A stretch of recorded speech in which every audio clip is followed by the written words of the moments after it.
259 വർഷത്തെ ചരിത്രമുള്ള മഹാമാഘം അഥവാ കേരളത്തിൻ്റെ കുംഭമേള എന്നറിയപ്പെടുന്ന ഈ മഹാ ഉത്സവം അരങ്ങേറുന്നത് മലപ്പുറം ജില്ലയിലെ നിള നദിയുടെ തീരത്തുള്ള തിരുനാവായയിലാണ്. മഹാമാഘം ഉത്സവത്തിൻ്റെ ചരിത്രപരമായ ഈ പുനരുജ്ജീവനം കേരളത്തിൻ്റെ മതസാംസ്കാരിക പൈതൃകത്തിൻ്റെ ഒരു സുപ്രധാന നിമിഷത്തെ അടയാളപ്പെടുത്തുന്നു.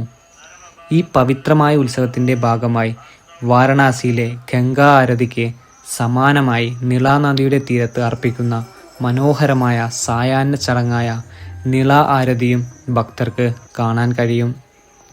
സൂര്യൻ അസ്തമിക്കുമ്പോൾ നദി വിളക്കുകൾ, ഗാനങ്ങൾ, ഭക്തി എന്നിവയാൽ തിളങ്ങുന്നു.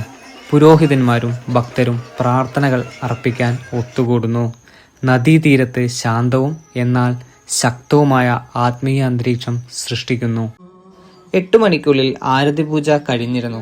എല്ലാവരും മെല്ലെ മടങ്ങാൻ തുടങ്ങി. ആ സമയം നല്ല തിരക്കുണ്ടായിരുന്നു. എങ്ങനെയൊക്കെയോ പുറത്തെത്തി കിട്ടിയ ബസ്സിൽ ചാടിക്കയറി.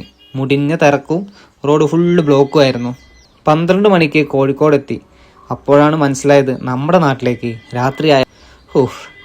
അങ്ങനെ കുറേ നേരം ഇരുന്ന് ഒരു 2-2:30 ആയപ്പോൾ തന്നെ ഒരു ബസ് വന്നു. നേരെ ബത്തേരി എത്തതും ഒന്നും നോക്കിയില്ല, നേരെ ഒരു കട്ടണം കുടിച്ചു. ആഹാ അന്തസ്. പിന്നെ നേരെ അമ്പലവയലിലേക്ക് ബസ് കയറി. എന്തൊക്കെ പറഞ്ഞാലും മഹാമാഘ എന്ന കേരളത്തിൻ്റെ കുംഭമേള എക്സ്പീരിയൻസ് ചെയ്യേണ്ട ഒന്ന് തന്നെയാണ്. എത്ര സ്ഥലങ്ങളിൽ നിന്നും എത്രയോ ആളുകളാണ് അത് കാണാൻ വേണ്ടി മാത്രം വരുന്നത്. സോ കണ്ടിരിക്കേണ്ട ഒരു പ്രതിഭാസം തന്നെയാണിത്.